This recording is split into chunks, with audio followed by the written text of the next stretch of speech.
इनकलाब जिंदाबाद। दोस्तों इस लेक्चर में मैं आपको कंपाउंड इंटरेस्ट के बारे में बताऊंगा और बेसिकली कंपाउंड इंटरेस्ट को हम लोग हिंदी में चक्रवृद्धि ब्याज बोलते हैं। और चक्रवृद्धि ब्याज का जब नाम आता है किसी स्टूडेंट के सामने तो घबरा जाता है, उसको लगता है कि बहुत सारा कॉम्प्लेक्स जो है कि कैलकुलेशन करना पड़ता है, उसके फार्मूले कॉम्प्लेक्स होते हैं। बट मैं आपको बता दूं ऐसा कुछ नहीं होता है। ये जितना सिंपल इंटरेस्ट सिंपल होता है उतना ही ये भी सिंपल होता है, बशर्ते कि हमें इसके कंसेप्ट को समझने की ज़रूरत है। एक बार आप कंसेप्ट समझ गए तो आपको कोई भी प्रॉब्लम जो है कि इसके सॉल्व जो आप करेंगे तो सिंपल इंटरेस्ट ही जैसा लगेगा, इसमें बहुत ज़्यादा कॉम्प्लिकेशन नहीं होगा। तो आइए हम पहले इसको समझते हैं, इसके फार्मूले को डिराइव करने की कोशिश करेंगे, समझेंगे, फिर हम उसके बाद जो है कि एक दो क्वेश्चन सॉल्व करेंगे। तो कंपाउंड इंटरेस्ट को दोस्तों हम लोग हिंदी में कहते हैं चक्रवृद्धि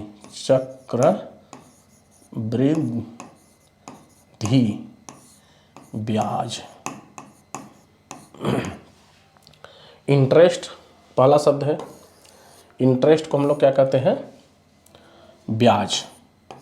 क्या बोलते हैं? ब्याज। दूसरा शब्द है प्रिंसिपल। प्रिंसिपल हम लोग अमाउंट कहते हैं ना, तो उसे हम लोग कहते हैं हिंदी में मूलधन। क्या कहते हैं? मूलधन कहते हैं इसको।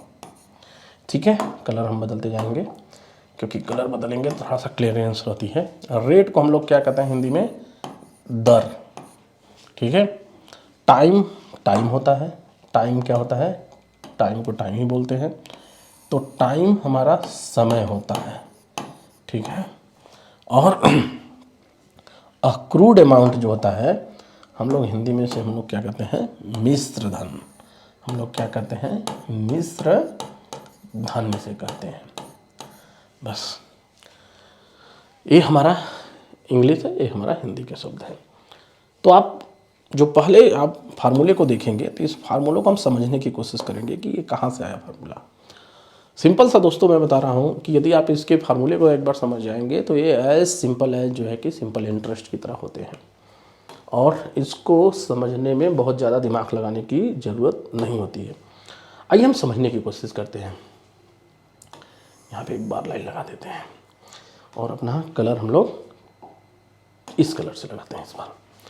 देखिए दोस्तों, सिंपल सी कहानी है कि मान लीजिए आपके पास प्रिंसिपल अमाउंट मतलब मूलधन आपके पास P रुपया आपके पास था। आप इसको जो है कि एक बैंक है उसमें डिपॉजिट कर दिए, इसको एक बैंक में डिपॉजिट कर दिए और बैंक कहता है कि ठीक है मैं आर रेट से आपको इंटरेस्ट दूंगा हर साल।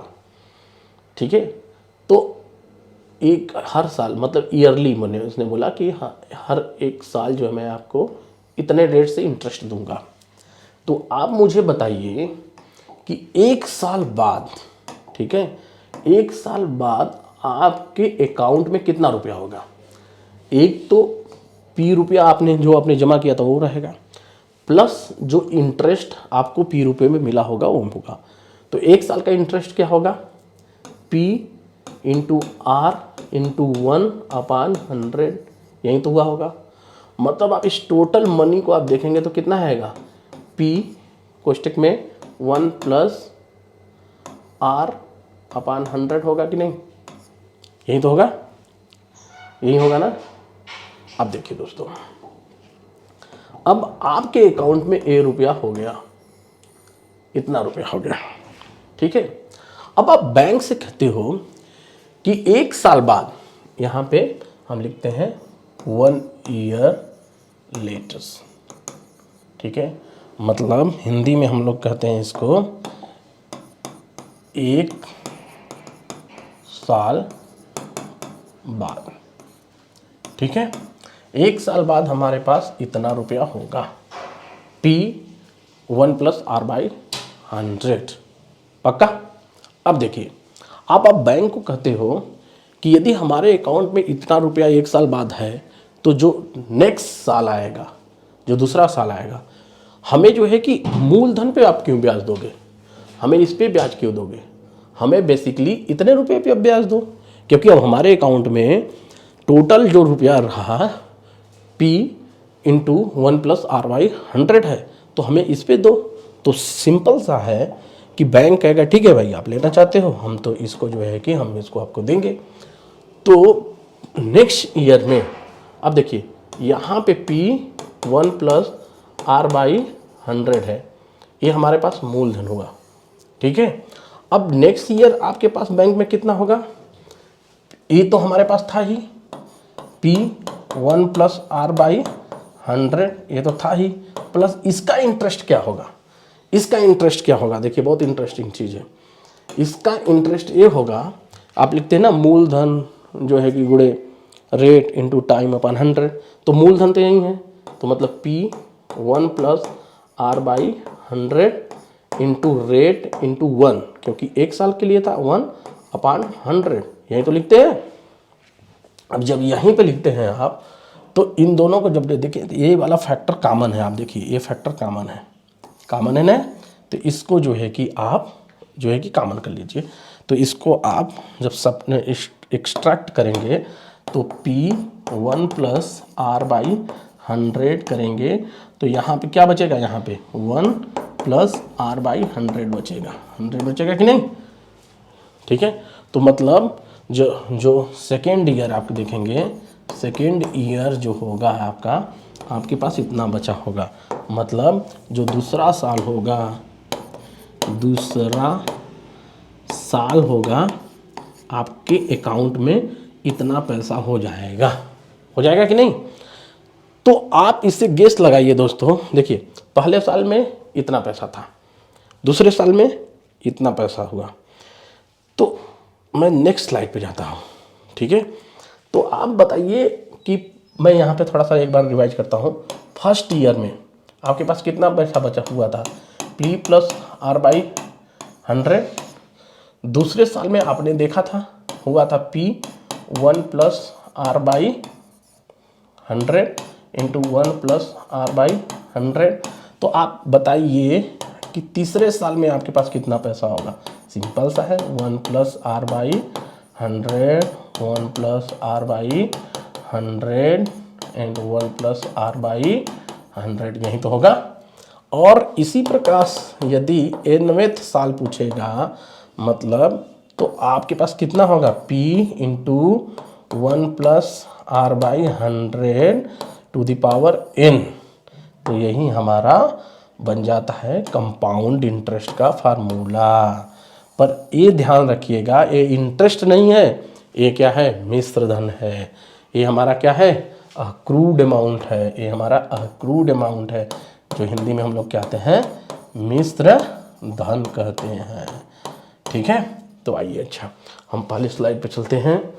पहली स्लाइड हमारी ये है। तो देखिए इसीलिए दोस्तों मैं आपको बताऊं कि ये जो अक्रूड अमाउंट है हम लोग ऐसे लिखते हैं। देखिए कितना सिंपल है, कितना सिंपल है, जो चक्रवृद्धि ब्याज का फार्मूला कितना सिंपल है। बस हमें थोड़ा सा बात याद रखने की ज़रूरत है। अब थोड़ा सा सेकंड क्वेश्चन को हम फार्मूले को देखते हैं कि सेकंड फार्मूला क्या कहना चाहता है और आप क्या समझना चाहते हैं। देखिए सेकंड फार्मूला कहता है कि मान लीजिए कि एन ईयर, मतलब जब एन जो है कि जैसे 1 साल 2 साल 10 साल 100 साल, पर ऐसा भी तो हो सकता है ना कि आप बैंक में जो है कि 1.5 साल के पैसा रखे हो या 2.5 साल के लिए रखे हो या 1 साल पूरा किए हो, उसमें जो है कि 2 महीना रखे हो, तो मतलब जो नेक्स्ट पार्ट होगा वो फ्रैक्शंस में आएगा।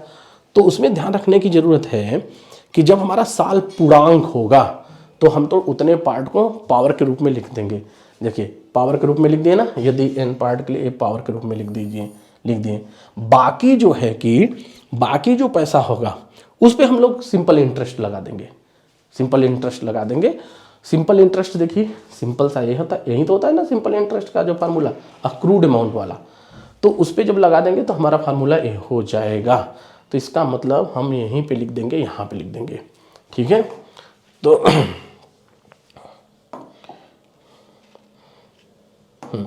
हम लोग यहीं पे लिख देते हैं समझाने के लिए आपको, ताकि आपको कोई कन्फ्यूजन ना हो। तो इस चीज़ को मैं लिखता हूँ,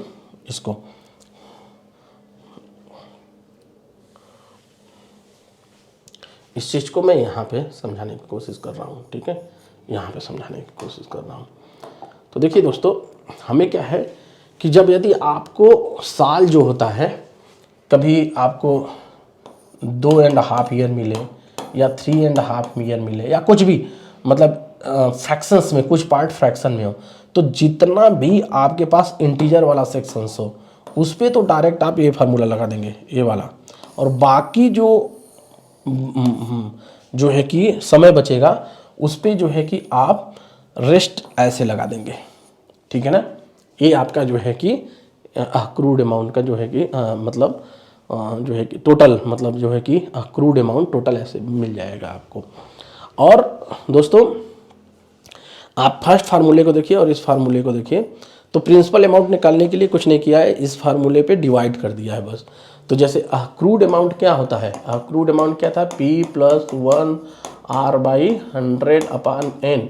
तो P का मान क्या होगा, A/1+R/100n। ये हमारा जो है कि प्रिंसिपल अमाउंट बनेगा, और यही जो है कि आपको बताने की कोशिश किया है। तो सिंपल सा है दोस्तों, जो चक्रवृद्धि ब्याज के फार्मूले और मिले हैं बहुत सिंपल है। इसको जो है कि हम इससे घबराने की ज़रूरत नहीं है। इसमें एक इम्पॉर्टेंट चीज़ है दोस्तों, इसके जो इंस्टॉलमेंट के क्वेश्चन आते हैं, क्योंकि देखिए सिंपल इंटरेस्ट के इंस्टॉलमेंट थोड़े से इसलिए आपको सिंपल लगते हैं क्योंकि उसके जो समेसन होते हैं वो अरिथमेटिक समेसन होते हैं। पर यहाँ पे आप देखिए हर एक चीज़ अक्रूड अमाउंट मतलब पावर के रूप में बढ़ रहा है। तो इसका जो है कि इंस्टॉलमेंट का क्वेश्चन जो होता है, आप उसको जब सॉल्व करेंगे तो यदि आपको नंबर ऑफ़ द ईयर कम दिया रहे तो आप डायरेक्टली लगाने की कोशिश कीजिएगा। यदि नंबर ऑफ़ द ईयर बहुत ज़्यादा है तो आप जो है कि डायरेक्टली फार्मूले बेस पे लगाने की कोशिश कीजिएगा। तो आइए हम लोग इंस्टॉलमेंट वाला जो है कि फार्मूला डिराइव करने की कोशिश करते हैं। तो इंस्टॉलमेंट का एक फार्मूला जो होता है, हम लोग इंस्टॉलमेंट का जो है कि फार्मूला याद करेंगे, मतलब कंपाउंड इंटरेस्ट, ठीक है, इंस्टॉलमेंट, यही था, इसी को हम लोग डिराइव करते हैं। इस फार्मूले को एक बार हम लोग डिराइव कर लेते हैं, और डिराइव करने के बाद उसके बाद हम लोग कुछ है कि सवाल भी लगाएंगे ताकि आपका कन्फ्यूजन दूर हो जाएगा। अच्छा दोस्तों, एक चीज़ और मैं आपको बता दूं कि इस डेरिवेशंस के पहले एक छोटी सी चीज़ जानने की जरूरत हम लोग करते हैं। जैसे मान लीजिए आपको कोई नंबर दिया हो, ठीक है, ए दिया हो, A/R दिया हो, A/R² दिया हो, A/R³ दिया हो, ऐसे ऐसे A/RN दिया हो। इसके जो है कि सारे नंबरों को जोड़ना है, मतलब आपको SN निकालना है, A+AR+AR², ऐसे ऐसे ऐसे ऐसे प्लस AR⁴n। इसको हम लोग क्या कहते हैं, ज्योमेट्रिक सीरीज कहते हैं। इस चीज़ को हम लोग क्या कहते हैं, ज्योमेट्रिक सीरीज कहते हैं। तो इसके समेशन को आपको निकालना है। तो इसके समेशंस को निकालने के लिए क्या फार्मूला होता है, इसके समेशन का लिए फार्मूला है A, और जो रेशियो है देखिए पहले टर्म दूसरे टर्म से डिवाइड किया तो रेशियो R आएगा। तो R⁴n, n टर्म है -1/R-1, ये हमारा फार्मूला होता है। या कुछ बच्चे इसको ऐसे लिखते हैं A1 - R⁴n 1 - R, ठीक है। दोनों फार्मूले सेम है, क्योंकि आपने इधर से इधर पलटा है तो इधर से इधर, क्योंकि ऊपर भी माइनस साइन हो जाएगा तो नीचे भी, तो दोनों सेम होंगे। तो ये हमारा फार्मूला है, हमें जो है कि इस चीज़ को याद रखना चाहिए। अब देखिए इंस्टॉलमेंट का फार्मूला हम लोग याद करते हैं, मतलब हम लोग डिराइव करने की कोशिश करते हैं। मान लीजिए, ठीक है, मान लीजिए आपके पास Z अमाउंट था, मान लीजिए आपके पास क्या था, Z अमाउंट था। हमारे पास क्या था, एक बंदे के पास Z अमाउंट था। वो n ईयर के लिए किसी को जो है कि कोई उसके बदले में सामान दे रहा है या बैंक में जमा कर रहा है, ठीक है। और आपको कह रहा है कि ठीक है, आप यदि पूरे पैसे नहीं चुका पा रहे हैं तो आप मुझे इंस्टॉलमेंट में पैसा दीजिए। और उसका इंटेंशन यही होगा कि वो जो Z अमाउंट को जो है कि जो उसको पैसा मिला उसको जो है कि आपके इंस्टॉलमेंट से जो पैसा मिला दोनों का जो है कि अक्रूड अमाउंट सेम होना चाहिए। तो इससे बेचारा यदि n साल के लिए इंस्टॉल मतलब बैंक में डाल दिया तो इसका कंपाउंड इंटरेस्ट कितना होगा, Z, ठीक है, मतलब अक्रूड अमाउंट टोटल क्या होगा 1 प्लस आर बाई 100 n साल के लिए है तो n, पक्का ना, यही होगा ना अक्रूड अमाउंट। ठीक है, अब क्या किया आपने n साल के लिए इसको किसी बंदे को यहाँ पे दे दिया इंस्टॉलमेंट में। अब देखिए दोस्तों ध्यान रखिएगा कि पहला साल, दूसरा साल, तीसरा साल, और मैं ज़्यादा नहीं लूँगा n-1 साल, हाँ ठीक है, nth साल मान लीजिए। ठीक है, तो हम इसको थोड़ा सा एलोबरेट करते हैं, इसको यहाँ पे एक और करते हैं, n साल यहाँ पे लिखते हैं, मतलब first year, second year, third year और n-1 ईयर। ठीक है, और nth ईयर है। ठीक है, nth ईयर, थोड़ा सा कन्फ्यूजन हो रहा है यहाँ पे, एक्चुअली इसको डिलीट करना चाहिए था मुझे, परंतु n ईयर, यहाँ पे n ईयर है। ठीक है, सेग्रीगेट कर लिया, nth ईयर है, n-1 ईयर है। ठीक है, आइए हम समझने की कोशिश करते हैं, इस चीज़ को समझने की कोशिश करते हैं। ठीक है, मान लीजिए पहले साल ने आप इसको x रुपीज़ दिए, तो पहले साल के अंत में देंगे आप, तो पहले साल के अंत में इस भत्ते को देंगे तो उसके पास जो बैंक में यदि उतना अमाउंट को रख देगा तो इस पे जो अक्रूड अमाउंट बनेगा कितना बनेगा, ये तो बनेगा यही ना 1 प्लस आर बाई 100 n-1। ठीक है, दूसरे साल का जो x रुपीज़ आप इसको यहाँ पे दिए तो इसके पास समय बचेगा, x रुपये यदि वो जमा करता तो कितना समय बचा n-2। तो इसके कारण जो है कि जो हमारा अक्रूड अमाउंट इसके कारण बनता तो 1 प्लस आर अपान 100 n-2। इसी प्रकार दोस्तों यदि जो x है ये थर्ड साल के अंत में देता तो कितना बनता 1 प्लस, ठीक है, x 1 plus R upon 100 to the power n-3 plus ऐसे ऐसे ऐसे ऐसे, क्योंकि यहाँ पे भी डाट डाट होगा और साल nth-1 के लिए तो 1 बचता, तो 1 plus R by 100 to the power 1, और लास्ट में क्या होगा दोस्तों इसके लिए इस ax अमाउंट देता तो यहाँ पे जमा करता ax, तो लास्ट में जमा करेगा तो इस पे तो कुछ को इसको इंटरेस्ट नहीं मिलेगा, तो इसका जो है कि अक्रूड अमाउंट x ही होगा, पक्का ना। अब देखो दोस्तों, अब ध्यान से देखिए कि जैसे हमारा ज्योमेट्रिक सीरीज का समेशन ए हुआ तो यहाँ पे a देखा जाए तो हमारा ax है कि नहीं, यहाँ पे a देखिए, इन दोनों फार्मूलों से कंपेयर कीजिए।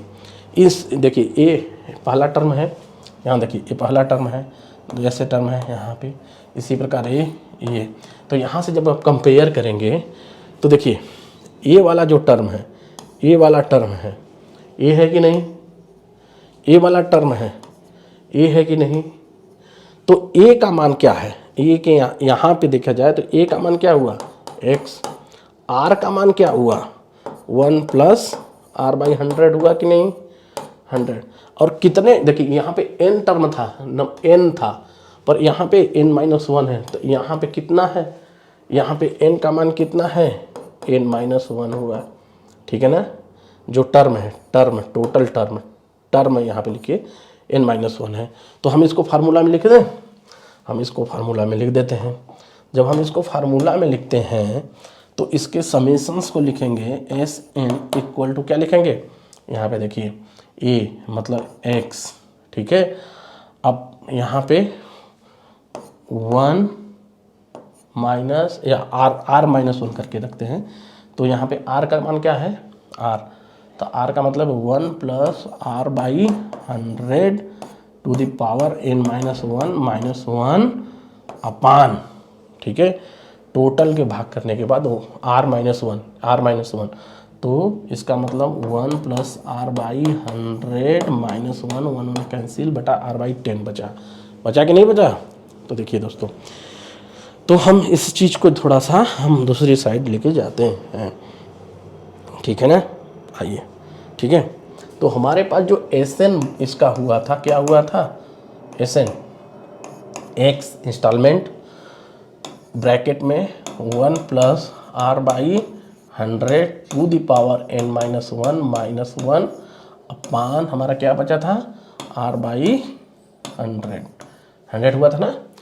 अब ये जो अमाउंट है ये टोटल अमाउंट है, इंस्टॉलमेंट के बाद जो है हमने जो उस पर ब्याज कंपाउंड इंटरेस्ट का ब्याज मिला था, इसका जो है कि टोटल अमाउंट है। और जो बंदा पैसा लगाया था उसका जो है अक्रूड अमाउंट जो मिला था उस बंदे को, ध्यान से देखिएगा, मैंने आपको बताया था कि उसके पास ₹Z था और ₹Z को जो है कि वो डायरेक्ट में बैंक में जमा कर देता।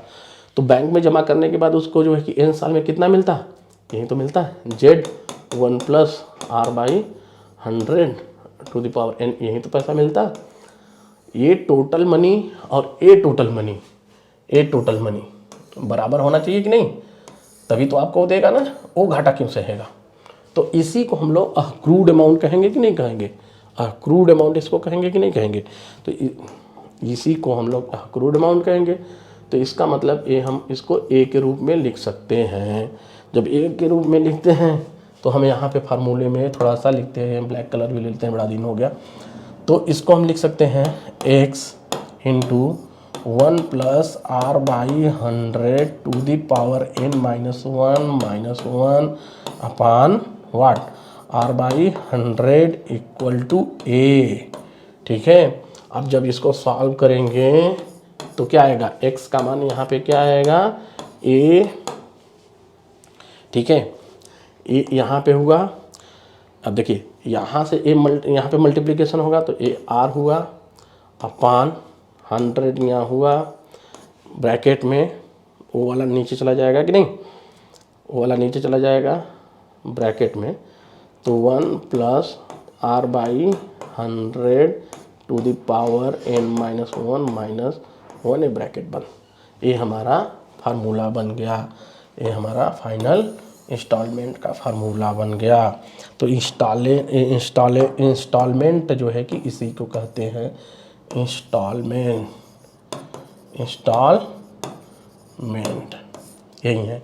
ये फार्मूला को हमें याद कर लेना चाहिए, यदि याद नहीं होता है तब भी कोई प्रॉब्लम नहीं है, क्योंकि जितने भी आपको इंस्टॉलमेंट से रिलेटेड क्वेश्चन एग्जामिनेशन में देंगे वो या 1 साल का देगा, 2 साल का देगा, 3 साल का देगा, 4 साल का देगा, 5 साल, इससे ऊपर वो नहीं जाएगा। और ऐसे क्वेश्चन देगा जिसमें जो है कि मल्टीप्लिकेशन डिवीजन बहुत सिंपल होगा दोस्तों। तो इस चीज़ को समझ लीजिए, डिराइव के जितना मैंने पार्ट आपको डेरिवेशन में बताया था इसको अच्छे ढंग से समझ लीजिए, आपको जो है कंपाउंड इंटरेस्ट में कोई भी प्रॉब्लम नहीं होगी।